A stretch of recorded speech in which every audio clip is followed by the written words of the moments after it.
ಸ್ನೇಹಿತರೆ ನಮಸ್ಕಾರ. ಪ್ರಾಚೀನ ಕನ್ನಡ ಸಾಹಿತ್ಯ ಮತ್ತು ರಾಜಾಶ್ರಯ. ಪ್ರಾಚೀನ ಕನ್ನಡ ಸಾಹಿತ್ಯಕ್ಕೆ ಸಂಬಂಧಪಟ್ಟ ಹಾಗೆ ಯಾವ ರಾಜಮನೆತನಗಳು ಯಾವ ಕವಿಗಳಿಗೆ ಆಶ್ರಯವನ್ನು ನೀಡಿದರು ಅನ್ನುವಂಥದ್ದನ್ನು ಈ ಅಧ್ಯಾಯದಲ್ಲಿ ನೋಡ್ತಾ ಹೋಗೋಣ. ಮೊದಲನೆಯದಾಗಿ ಶಾತವಾಹನರು. ಇವರ ಆಳ್ವಿಕೆಯ ಕಾಲ ಕ್ರಿಸ್ತಪೂರ್ವ 121 ಕ್ರಿಸ್ತಶಕ 174. ಇವರ ರಾಜಧಾನಿ ಔರಂಗಾಬಾದ್ ಜಿಲ್ಲೆಯಲ್ಲಿರುವಂಥ ಪೈಠಾಣ ಅಥವಾ ಪ್ರತಿಷ್ಠಾನ. ಇವರ ಮೂಲ ಪುರುಷ ಸಿಮುಕ. ಶಾತವಾಹನರಲ್ಲಿ ಪ್ರಸಿದ್ಧನಾದಂಥ ರಾಜ ಗೌತಮಿ ಪುತ್ರ ಶಾತಕರ್ಣಿ. ಇವರ ಆಡಳಿತ ಭಾಷೆ ಪ್ರಾಕೃತ ಆಗಿತ್ತು. ಈ ವಂಶದ ಪ್ರಮುಖ ರಾಜರು ಆಲ, ವಸಿಷ್ಠ ಪುತ್ರ ಪುಳಮಾಯಿ, ಆರತಿ ಪುತ್ರ ಪುಳಮಾಯಿ. ಶಾತವಾಹನರ ಕಾಲದಲ್ಲಿ ಕನ್ನಡ ಸಾಹಿತ್ಯಕ್ಕೆ ಸಂಬಂಧಪಟ್ಟ ಹಾಗೆ ನೋಡೋದಾದರೆ, ಶಾತವಾಹನರ ಕಾಲದ ಶಾಸನಗಳು ಪ್ರಾಕೃತ ಭಾಷೆಯಲ್ಲಿದ್ದವು. ಅಲ್ಲದೇ ಶಾತವಾಹನರ ನಾಣ್ಯಗಳಲ್ಲಿರುವಂಥ ವಿಲ್ಲಿವಾಯಕುರ ಅನ್ನುವಂಥ ಶಬ್ದ ಕನ್ನಡ ಭಾಷೆಯದು ಅಂತೇಳಿ V.A. ಸ್ಮಿತ್ ತಿಳಿಸ್ತಾರೆ. ಅಲ್ಲದೇ ಹಾಲರಾಜ ಸ್ವತಃ ಕವಿಯಾಗಿದ್ದು ಗಾತಸಪ್ತಸತಿ ಅನ್ನುವಂಥ ಪದ್ಯಕಾವ್ಯವನ್ನು ಆತ ಸಂಗ್ರಹಿಸಿದನು. ಇದು ಪ್ರಾಕೃತ ಭಾಷೆಯ ವಿವಿಧ ಕವಿಗಳ ಕಾವ್ಯಗಳಿಂದ ಆಯ್ದಂಥ ಪದ್ಯಗಳ ಸಂಗ್ರಹ ಆಗಿದೆ. ಬೃಹತ್ ಕಥೆ ಪೈಶಾಚಿಕ ಭಾಷೆಯಲ್ಲಿ ರಚಿತವಾಗಿರುವಂಥ ಇದು ಒಂದು ಶ್ರೇಷ್ಠವಾದಂಥ ಕೃತಿ. ರಾಮಾಯಣ ಮಹಾಭಾರತಗಳಷ್ಟೇ ಜನಪ್ರಿಯವಾದಂಥದ್ದು ಈ ಬೃಹತ್ ಕಥೆ. ಮುಂದೆ ಶರ್ವವರ್ಮ ಅನ್ನುವಂಥವನು ಸಂಸ್ಕೃತದಲ್ಲಿ ಕಾತಂತ್ರ ವ್ಯಾಕರಣವನ್ನು ಬರೀತಾನೆ. ಈತನು ಕೂಡ ಶಾತವಾಹನ ದೊರೆಯ ಆಶ್ರಯದಲ್ಲಿ ಇದ್ದಂಥವನು. ಎರಡನೆಯದು ಬನವಾಸಿಯ ಕದಂಬರು. ಇವರ ಆಳ್ವಿಕೆಯ ಕಾಲ ಕ್ರಿಸ್ತಶಕ 345 565 ಉತ್ತರ ಕನ್ನಡ ಜಿಲ್ಲೆಯ ಸಿರಸಿ ತಾಲೂಕಿನ ಬನವಾಸಿ ಕದಂಬರ ರಾಜಧಾನಿಯಾಗಿತ್ತು. ಇವರ ಮೂಲ ಪುರುಷ ಮಯೂರವರ್ಮ. ಇವರಲ್ಲಿ ಪ್ರಸಿದ್ಧರಾದಂಥ ರಾಜನೂ ಕೂಡ ಈತ. ಕಾಕುತ್ಸವರ್ಮ, ಶಾಂತಿವರ್ಮ ಇನ್ನಿತರ ಪ್ರಸಿದ್ಧರಾದಂಥ ರಾಜರು. ಕದಂಬರ ಆಡಳಿತ ಭಾಷೆ ಕನ್ನಡ ಆಗಿತ್ತು. ಕದಂಬರ ಕಾಲದ ಕನ್ನಡ ಸಾಹಿತ್ಯಕ್ಕೆ ನೋಡೋದಾದರೆ, ಹಲ್ಮಿಡಿ ಶಾಸನ ಕದಂಬರ ಆಳ್ವಿಕೆಯ ಸಮಯಕ್ಕೆ ಸೇರಿದಂಥದ್ದು. ಅದರಲ್ಲೂ ಪ್ರಸಿದ್ಧ ದೊರೆಯಾಗಿದ್ದಂಥ ಕಾಕುತ್ಸವರ್ಮನ ಆಳ್ವಿಕೆಯ ಕಾಲದಲ್ಲಿ ಇದು ರಚನೆಯಾಗಿತ್ತು. ಇದರ ಕಾಲ ಕ್ರಿಸ್ತಶಕ 450. ಈ ಹಲ್ಮಿಡಿ ಶಾಸನ ಪೂರ್ವದ ಹಳಗನ್ನಡ ಭಾಷೆಯಲ್ಲಿದೆ. ಕನ್ನಡದ ಅತ್ಯಂತ ಪ್ರಾಚೀನ ಶಾಸನ ಅಂತ ಪರಿಗಣಿಸಲಾಗಿದೆ. ಈ ಹಲ್ಮಿಡಿ ಶಾಸನವನ್ನು ಕನ್ನಡ ಸಾಹಿತ್ಯದ ತಲಕಾವೇರಿ ಅಂತೇಳಿ ಚೀಮು ಅವರು ಗುರುತಿಸ್ತಾ ಹೋಗ್ತಾರೆ. ಅದು ಚಿದಾನಂದ ಮೂರ್ತಿಯವರು ಗುರುತಿಸ್ತಾರೆ. ಹಲ್ಮಿಡಿ ಶಾಸನವನ್ನು ಕನ್ನಡ ಸಾಹಿತ್ಯದ ತಲಕಾವೇರಿ ಅಂತೇಳಿ ಅವ್ರು ಕರೀತಾರೆ. ಕುಬ್ಜ ಕವಿ ಬನವಾಸಿ ಕದಂಬರ ಕಾಲಕ್ಕೆ ಸೇರಿದಂಥ ತಾಳಗುಂದ ಶಾಸನವನ್ನು ರಚನೆ ಮಾಡಿದಂಥವನು. ಎರಡು ಪ್ರಮುಖವಾದಂಥ ಶಾಸನಗಳು ಕದಂಬರ ಕಾಲದ ರಚನೆ ಆಗ್ತವೆ. ಒಂದು ಹಲ್ಮಿಡಿ ಶಾಸನ ಮತ್ತು ಇನ್ನೊಂದು ತಾಳಗುಂದ ಶಾಸನ. ಮೂರನೇದು ತಲಕಾಡಿನ ಗಂಗರು. ಇವರ ಆಳ್ವಿಕೆಯ ಕಾಲ ಕ್ರಿಸ್ತಶಕ 350 1050 ಮೈಸೂರು ಜಿಲ್ಲೆಯ ಟಿ ನರಸಾಪುರ ತಾಲೂಕಿನ ತಲಕಾಡು ಗಂಗರ ರಾಜಧಾನಿಯಾಗಿತ್ತು. ಇವರ ಮೂಲ ಪುರುಷ ದಡಿಗ ಮತ್ತು ಮಾಧವರು. ಇವರಲ್ಲಿ ಪ್ರಸಿದ್ಧನಾದಂಥ ದೊರೆ ದುರ್ವಿನೀತ. ಈತ ಅಲ್ಲದೇ ಸ್ತ್ರೀಪುರುಷ, ದಂತಿದುರ್ಗ, ಇಮ್ಮಡಿ ಶಿವಮಾರ, ಇಮ್ಮಡಿ ಗೋವಿಂದ, ಧ್ರುವ, ಇಮ್ಮಡಿ ರಾಚಮಲ್ಲ ಇವರಲ್ಲಿ ಪ್ರಮುಖರಾದಂಥ ಅರಸರು. ಇವರ ಕೊನೆಯ ದೊರೆ ರಕ್ಕಸಗಂಗ.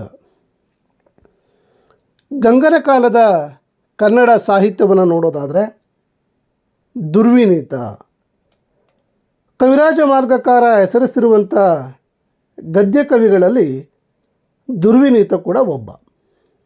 ಈತ ಗಂಗವಂಶದ ದೊರೆ. ಪೂಜ್ಯಪಾದರ ಸಂಸ್ಕೃತ ಶಬ್ದಾವತಾರ ಕೃತಿಯನ್ನು ಈತ ಕನ್ನಡಕ್ಕೆ ಅನುವಾದಿಸ್ತಾನೆ. ಭಾರವಿಯ ಕಿರಾತಾರ್ಜುನಿಯ ಕೃತಿಯ 15ನೇ ಸರ್ಗಕ್ಕೆ ಟೀಕೆಯನ್ನು ಕೂಡ ಈತ ಬರೆದಿದ್ದಾನೆ. ಅಲ್ಲದೆ ಗುಣಾಢ್ಯನ ಪೈಶಾಚಿಕ ಭಾಷೆಯ ಬೃಹತ್ ಕಥೆಯನ್ನು ಸಂಸ್ಕೃತ ಭಾಷೆಗೆ ಭಾಷಾಂತರಗೊಳಿಸಿದ್ದಾನೆ ದುರ್ವಿನೀತ. ಗಜಾಷ್ಟಕ ಪಂಪಪೂರ್ವ ಯುಗದಲ್ಲಿ ರಚಿತವಾದಂಥ ಒಂದು ಅಷ್ಟಕ ಕೃತಿ.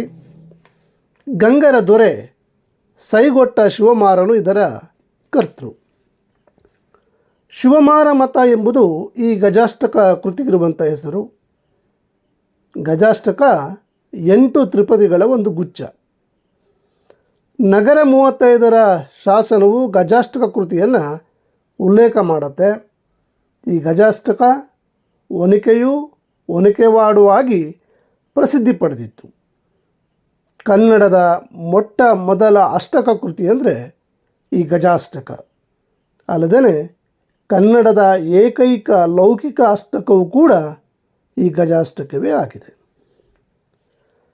ಚಾವುಂಡರಾಯ ಗಂಗರ ದೊರೆಗಳಾದಂಥ ಇಮ್ಮಡಿ ಮಾರಸಿಂಹ, ನಾಲ್ವಡಿ ರಾಚಮಲ್ಲ ಮತ್ತು ರಕ್ಕಸಗಂಗ ಇವರ ಅಧಿಕಾರದ ಅವಧಿಯಲ್ಲಿ ಯೋಧನಾಗಿ, ಸೇನಾಧಿಪತಿಯಾಗಿ, ಸಂಧಿ ವಿಗ್ರಹಿಯಾಗಿ ಮತ್ತು ಮಂತ್ರಿಯಾಗಿ ಕಾರ್ಯವನ್ನು ನಿರ್ವಹಿಸಿದಂಥವನು. ಇವನು ಕ್ರಿಸ್ತಶಕ 978ರಲ್ಲಿ ಶ್ರವಣಬೆಳಗೊಳದಲ್ಲಿ ಗೊಮ್ಮಟ ಮೂರ್ತಿಯನ್ನು ಪ್ರತಿಷ್ಠಾಪಿಸ್ತಾನೆ.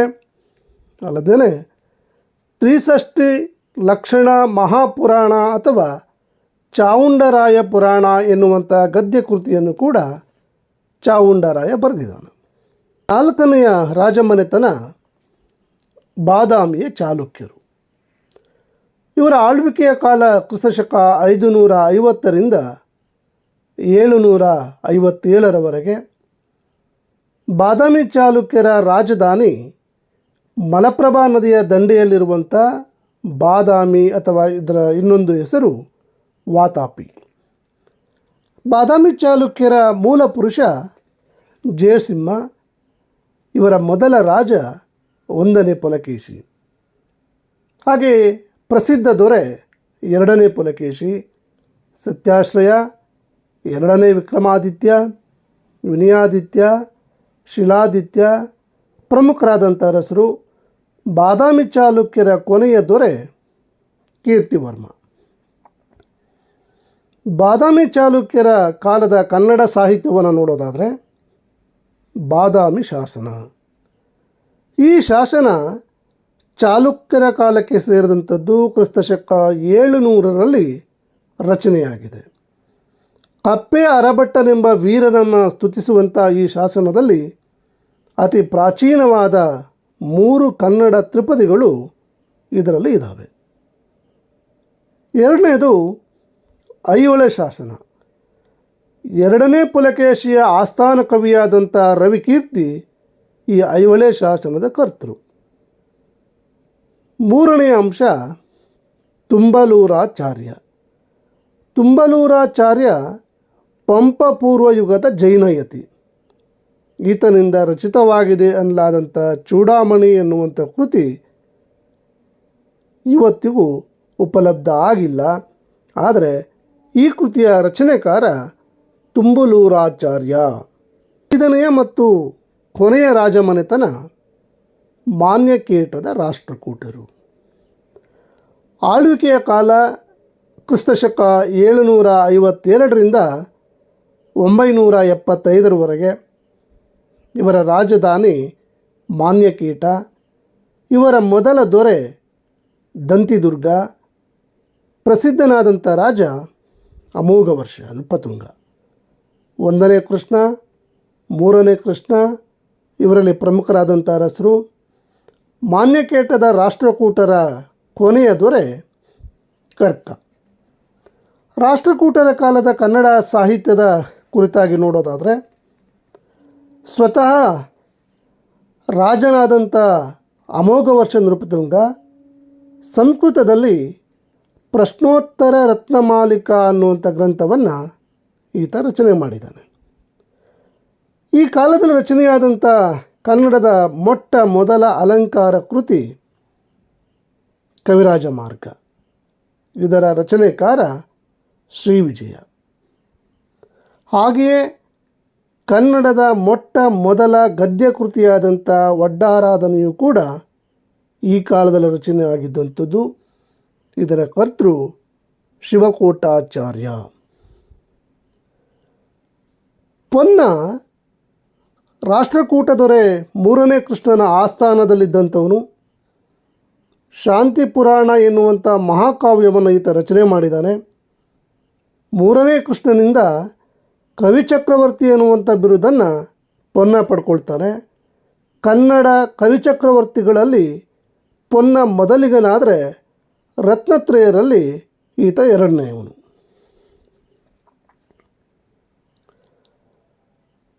ಮಾನ್ಯಕೇಟದ ರಾಷ್ಟ್ರಕೂಟರು ಸಂಸ್ಕೃತ ಸಾಹಿತ್ಯಕ್ಕೂ ಕೂಡ ತಮ್ಮದೇ ಆದಂಥ ಕೊಡುಗೆಯನ್ನು ನೀಡಿದ್ದಾರೆ. ಜಿನಸೇನರ ಪೂರ್ವ ಪುರಾಣ, ಗುಣಭದ್ರರ ಉತ್ತರ ಪುರಾಣಗಳು ಈ ಅವಧಿಯಲ್ಲಿ ರಚನೆ ಆಗಿದ್ದಾವೆ. ನಳಚಂಪು ಅನ್ನುವಂಥ ಹೆಸರಿನ ಸಂಸ್ಕೃತದ ಪ್ರಥಮ ಚಂಪೂ ಕೃತಿಯ ಕರ್ತೃವಾದಂಥ ತ್ರಿವಿಕ್ರಮನು ರಾಷ್ಟ್ರಕೂಟ ದೊರೆಗಳ ಆಶ್ರಯದಲ್ಲಿದ್ದ. ಈ ಅವಧಿಯಲ್ಲಿ ಮಹಾವೀರಾಚಾರ್ಯನ ಗಣಿತಸಾರ ಸಂಗ್ರಹ, ಸೋಮದೇವನ ಯಶಸ್ತಿಲಕ ಚಂಪು ಗ್ರಂಥಗಳು ಈ ಕಾಲದಲ್ಲಿ ರಚನೆಯಾದಂಥವು.